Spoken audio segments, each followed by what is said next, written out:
नमस्कार मेरे प्यारे दोस्तों, कैसे हैं आप सभी। दोस्तों, आज फिर मैं लेकर आई हूँ पार्ट 6 एक खौफनाक हत्यारी डायन का।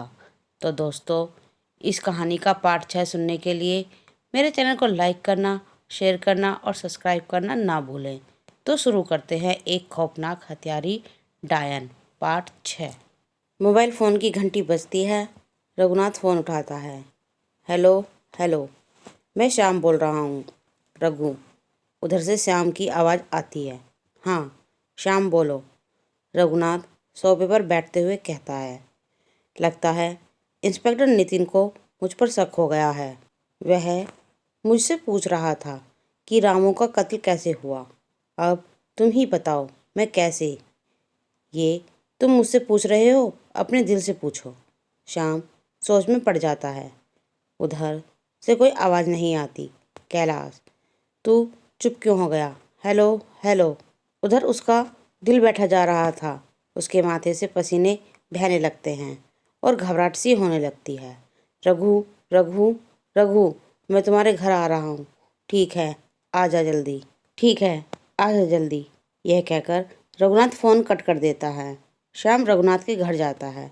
वह बेचैन हालत में घूम रहा था और रघुनाथ उसे बैठे देखे जा रहा था। इस हड़बड़ाहट में तू खुद भी मरेगा और मुझे भी मरवाएगा। जरा सी बात हड़बड़ा जाता है। रघुनाथ कहता है, फिर तू ही बता, करूं क्या। वह कुर्सी पर बैठते हुए कहता है, यह सब बेकार की बातें हैं, तू उसकी छोड़ दे। मैंने एक जगह नैना बेटी के लिए रिश्ता तय किया है। रघुनाथ कहता है, क्या, ये कैसे हो सकता है। श्याम हैरान होते हुए कहता है, लोग क्या कहेंगे। रामू और उसके बेटे विक्रांत को गुजरे दिन ही कितने हुए हैं। तू उसकी चिंता क्यों कर रहा है। यार, मैंने लड़के और उसके घर वालों से बात कर ली है। शादी मंदिर में होगी और किसी को उसकी खबर नहीं होगी। रघुनाथ उसे समझाता है। अच्छा रघु मेरे भाई, मैं तेरा यह एहसान जिंदगी भर नहीं भूलूंगा। वह रघुनाथ की तरफ हाथ जोड़ते हुए कहता है, अरे रहने दे यार, तेरी और मेरी बेटी में कोई फ़र्क है क्या। तो फिक्र मत कर, मैं जल्दी ही शादी की तारीख निकलवाता हूँ। वह फिर शाम को कहता है, एक तू ही है जो मेरी हर मुसीबत में साथ देता है। शाम उसके कंधे पर हाथ रखते हुए कहता है, अरे तू टेंशन ना ले, तुझे जैसे कहता हूँ तो ऐसा कर। जा, बस इंतज़ार कर। Thank you Raghu. अच्छा, अब मैं चलता हूँ। श्याम रघु के गले मिलता है और वहाँ से चला जाता है। रघु मुस्कुराता रहता है। मंदिर में नैना की शादी होती है। लड़का भी अच्छा खासा जवान था। शादी में कुछ मेहमान आए होते हैं। उसमें रघुनाथ और नैना के पिता, श्याम और कुछ गिनती के रिश्तेदार होते हैं। जैसे कि शादी चुपचाप की जा रही थी तो वह रात को ही की जाती है। लड़का नैना को वरमाला डालता है और नैना भी सबकी रजामंदी में शादी होती है। शादी मुबारक हो। उसके माता पिता का आशीर्वाद लीजिए। वर और वधू को आशीर्वाद दीजिए। पंडित जी कहते हैं। नैना और उसका पति अपने माता पिता का आशीर्वाद लेते हैं। फिर वह शाम का आशीर्वाद लेते हैं। श्याम कहता है, तुम पहले रघु अंकल से आशीर्वाद लो। आज तुम्हारा घर इन्हीं की वजह से बसा है। वह रघुनाथ का भी आशीर्वाद लेते हैं। जीते रहो मेरे बच्चों। रघुनाथ आशीर्वाद देता है। मैंने अपना फार्म हाउस वाला बंगला सजा दिया है। तुम जब तक चाहो वहाँ रह सकते हो। वह दोनों बच्चों को कहता है, ये लो जिंदगी के नए सफ़र के लिए नई गाड़ी की चाबी मेरी तरफ से। रघुनाथ उनको चाबी थमा देता है। तभी जाने लगते हैं, लेकिन दूर खड़ी उस डायन पर किसी की नज़र नहीं जाती जो इन दोनों को विदा होते हुए देख रही थी। रास्ते में नैना का पति गाड़ी रोककर हल्का होने के लिए जाता है। मैं अभी आया, 2 मिनट में।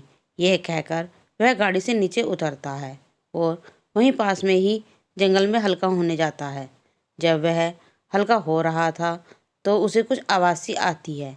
एक बंदर गाड़ी के पास दिखाई दे। बंदर देखकर डर गई लगता है।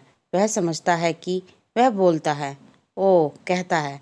वह जैसे ही उसके कंधे पर हाथ रखता है, नैना पलटकर उसकी तरफ देखती है। आह! उसकी चीख निकल जाती है। लंबे दांत सारे मुंह का मांस जैसे उतर गया हो।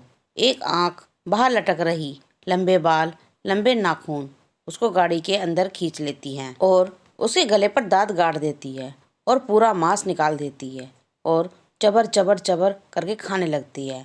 अपने दोनों हाथों से उसका सीना फाड़ देती है। चीखें पूरे जंगल में गूंज रही थीं, लेकिन सुनने वाला कोई नहीं था। धीरे धीरे उसकी चीखें बंद होती चली जाती हैं। वह उसका सारा मांस नोच लेती है, जैसे कोई गिद्ध अपने शिकार को नहीं छोड़ता। पूरी गाड़ी खून से सन जाती है।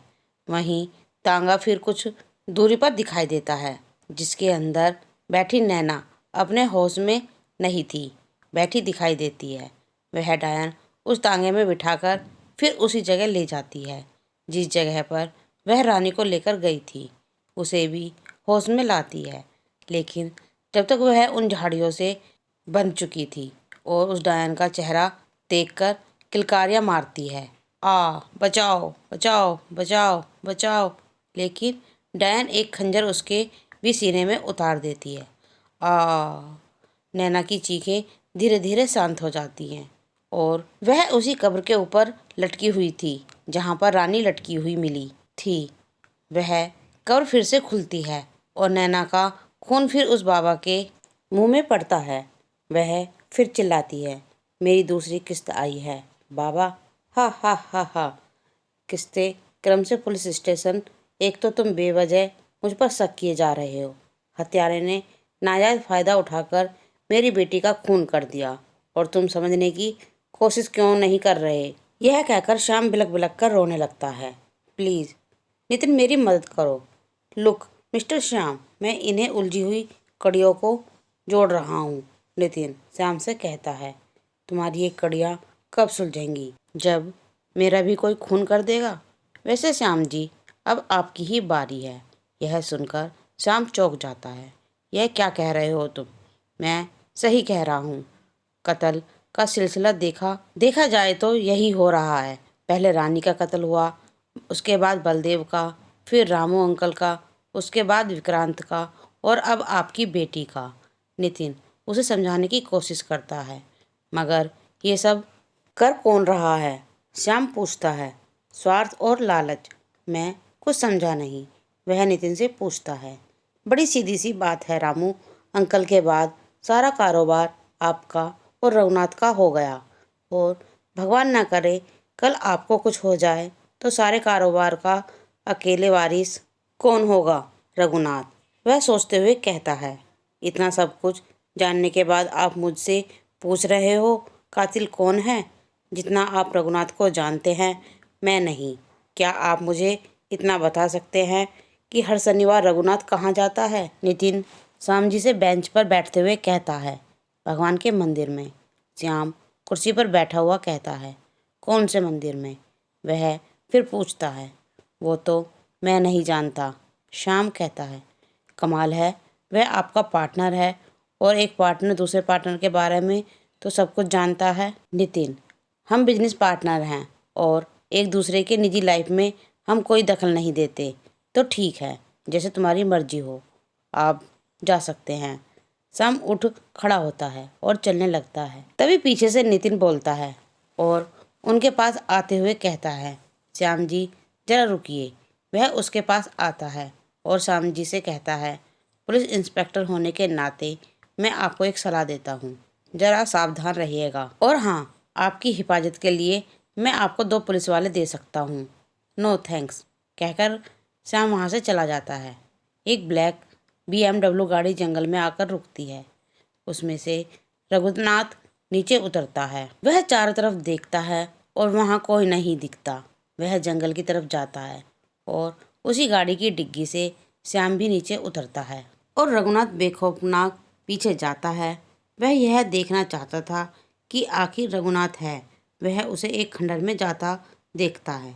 बाबा, मुझे लगता है इंस्पेक्टर नितिन और श्याम को मुझ पर शक हो गया है, रघुनाथ ने बाबा से कहा। नितिन और श्याम मूर्ख है, वह तंत्र मंत्र की बात क्या जाने। एक बात याद रखो रघुनाथ, जब कोई सिद्धि पूरी होने को आती है तो अंतिम दिनों में ऐसे ही हालात हो जाते हैं। लेकिन वही श्याम उनकी पूरी बात सुन रहा था। बाबा, क्या वो सिद्धि पूर्ण हो गई? रघुनाथ तांत्रिक बाबा से पूछता है। अभी नहीं, लेकिन बहुत जल्दी पूरी हो जाएगी और डर नाम की चीज़ तुम्हारी ज़िंदगी से हमेशा के लिए ख़त्म हो जाएगी। अब तुम जाओ। बाबा फिर अपने ध्यान में लग जाता है। जो आज्ञा बाबा, यह कहकर रघुनाथ बाबा का आशीर्वाद लेकर वहाँ से चला जाता है। कल्याण हो। श्याम अपने घर पहुँचता है। वह देखता है लाइट जल रही होती है। वह अंदर जाता है। तभी उसे फ़ोन का रिसीवर लटका हुआ मिलता है और उसमें से आवाज़ आ रही होती है। तभी दूसरी तरफ से नितिन की आवाज़ उसके कानों में पड़ती है। हेलो श्याम। अंकल, मैं नितिन बोल रहा हूँ। हाँ नितिन बोलो। लड़की वह थोड़ा और घबरा जाता है। यहाँ तो कोई लड़की नहीं है, मैं तो अभी अभी आया हूँ। अभी वह बात कर ही रहा था। उसको अपने पीछे किसी लड़की के हंसने की आवाज़ आती है। हा हा हा हा हा, ही। वह एक खूंखार चेहरा देखता है और पूरी जोर से चीख मारता है। आ और वह रिसीवर गिराकर सीढ़ियों से ऊपर की तरफ भागता है। उधर नितिन भी चीख सुनकर समझ जाता है कि श्याम अंकल को कोई खतरा है। उधर श्याम बेहताश सीढ़ियों पर दौड़ते हुआ अपने रूम में पहुंचता है और अपने ड्रॉर से पिस्टल निकालकर दरवाजे के सामने खड़े हो जाता है। हा हा हा हा, वही आवाज़ उसे अपने पास आती हुई महसूस हो रही थी। वह दरवाजे के सामने पिस्टल लेकर तैयार खड़ा था। तो दोस्तों, खौफ अभी जारी रहेगा। दोस्तों, इस कहानी का पार्ट 6 मेरा यहीं समाप्त होता है। आपको ये कहानी कैसी लग रही है कमेंट में लिखकर ज़रूर बताएं। धन्यवाद।